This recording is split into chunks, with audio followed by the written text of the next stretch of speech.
তাদের বাবার বাড়ি থেকে একটা বড় অঙ্কের অ্যামাউন্ট বা সম্পত্তির ব্যবস্থা আসলেই থাকা প্রয়োজন, তা না হলে তাদের বাকি জীবন কিভাবে কাটবে, এই ব্যাপারটাই তারা বোঝাতে চাচ্ছে। কিন্তু আমরা মনে হয় ব্যাপারটা বুঝতে পারছি না। এই ব্যাপারটা আসলে সবাইকে একটু মাথায় নেওয়া উচিত আমি মনে করি। আসসালামু আলাইকুম রহমতুল্লাহ। এখন বাংলাদেশ অধিকার আদায়ের বাংলাদেশ অধিকার আদায়ের আন্দোলন চলছে সর্বত্রই, সবখানে প্রতিদিনই কোনো না কোনো অধিকার আদায়ের আন্দোলন চলছে। এখন নারী অধিকারের আন্দোলন চলছে। তো নারী অধিকারের বেশ কিছু ইস্যু রয়েছে, বেশ কিছু ব্যাপার রয়েছে। তার মধ্যে একটি হচ্ছে সম্পত্তিতে সমান অধিকার। বাবার সম্পত্তিতে ভাইয়ের পাশাপাশি বোনেরাও সমান অধিকার পাবে, এটা একটা ইস্যু। তো ইসলাম বলছে যে বাবার সম্পত্তি নারীরা পাচ্ছে এবং ওই নারী আবার স্বামীর বাড়িতে গিয়েও সম্পত্তি পাচ্ছে। তো সব এমনকি সন্তানের সম্পত্তিও মায়ে পাচ্ছে।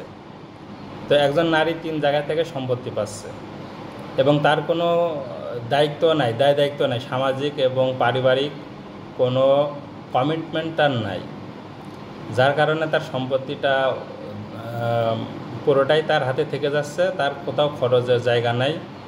এই জন্যে ইসলাম বাবার বাড়ি থেকে সম্পত্তি নারীদের একটু কম করেই দিয়েছে। তো এখানে যেটা ভাবার বিষয় সেটা হচ্ছে যে নারীরা আন্দোলন করছে তাদের তো স্বামী নাই। যেমন নারী সংস্কার কমিশনের যে নারীগুলো ছিল তাদের খোঁজ নিয়ে জানলাম যে কোনো নারীরই স্বামী নাই।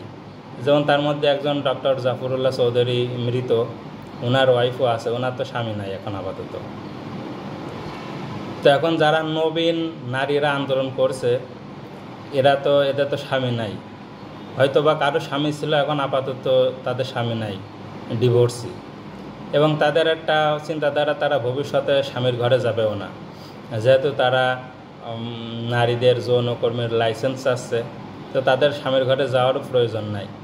তো স্বামীর ঘরে যদি না যায় তাহলে সে স্বামীর সম্পত্তি এবং সন্তানের সম্পত্তি, এই দুইটা সম্পত্তি থেকে বঞ্চিত হচ্ছে।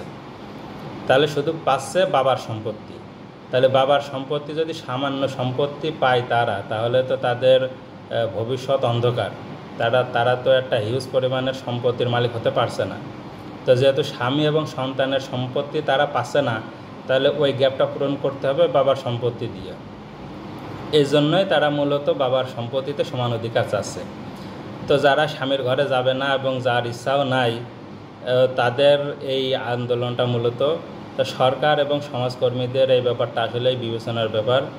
যারা কোনোদিন স্বামীর ঘরে যাবে না, স্বামীর সংসার করবে না, তাদের বাবার বাড়ি থেকে একটা বড় অঙ্কের অ্যামাউন্ট বা সম্পত্তির ব্যবস্থা আসলেই থাকা প্রয়োজন, তা না হলে তাদের বাকি জীবন কিভাবে কাটবে, এই ব্যাপারটাই তারা বোঝাতে চাচ্ছে। কিন্তু আমরা মনে হয় ব্যাপারটা বুঝতে পারছি না। এই ব্যাপারটা আসলে সবাইকে একটু মাথায় নেওয়া উচিত আমি মনে করি। ভুল ত্রুটি হলে মার্জনীয়, এবং কারো কাছে আরও ভালো বিশ্লেষণ থাকলে বলতে পারেন।